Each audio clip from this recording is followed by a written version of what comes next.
اور شرکاء کے لیے تیسرا مسئلہ یہ ہے کہ جب گوشت کی تقسیم کی باری آتی ہے تو اکثر مرتبہ یہ دیکھا گیا ہے کہ اندازے سے گوشت تقسیم کیا جاتا ہے،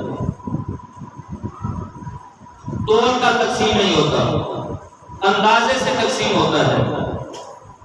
اندازے سے گوشت بانٹ کر پھر ہم کہتے ہیں کہ جناب ہر کوئی ایک دوسرے کو معاف کر دے، اگر کسی کی طرف کوئی بوٹی جو ہے نا وہ زیادہ چلی گئی ہے یا کم چلی گئی ہے تو ایک دوسرے کو معاف کر دے۔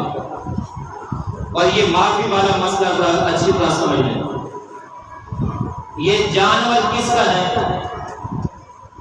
جو آپ نے ذبح کیا؟ یہ کیا ہے؟ اللہ کی نظر ہے، یہ اللہ کی راہ میں وقف ہے جانور، اور جو اللہ کی راہ میں وقف ہو جائے اس پر آپ کا حق نہیں رہتا، تو آپ کا تو حق ہی نہیں ہے اس پر، آپ معاف کسے کر رہے ہیں؟ میں اپنا حق معاف کر سکتا ہوں، آپ اپنا حق معاف کر سکتے ہیں، آپ کو میرا حق معاف کرنے کی کوئی اجازت نہیں ہے، اور مجھے آپ کا حق معاف کرنے کا کوئی جواز نہیں، تو اس جانور پر میرا تو حق ہی نہیں ہے، وہ تو اللہ کا حق ہے، اللہ کی نظر ہے، تو کیا اللہ کا حق میں معاف کر سکتا ہوں؟ تو قطعاً یہ طریقہ غلط ہے جو لوگ اندازے سے گوشت تقسیم کرتے ہیں۔ گوشت بڑے جانور کا جو حصے ڈالے جاتے ہیں وہ تول کر گوشت تقسیم کیا جائے تاکہ برابر برابر کی تقسیم ہو۔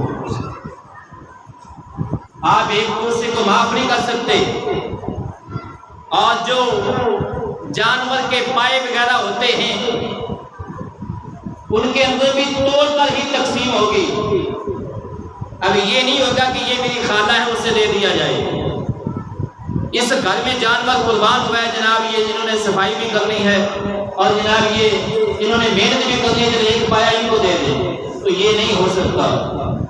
اگر وہ اتنا برداشت نہیں کر سکتا تو حصہ نہ ڈالے، اپنی قربانی کر لے، اس نے اللہ کی رضا کے لیے حصہ ڈالا ہے، تو لہذا یہ چیزیں برداشت کرنی ہوگی، یہ قتل نہیں ہو سکتا۔ میرے گھر میں ذبح ہوا ہے، انہوں نے محنت بھی کی ہے جناب، بعد میں بھی انہوں نے صفائی کرنی ہے، چلے سرا ان کو دے دیں، تو یہ قطعاً جائز نہیں ہے۔ یہ سب چیزیں شرکاء کے اندر برابر برابر کی تقسیم ہوگی اگر قربانی اللہ کی رضا کے لیے کر رہے ہیں۔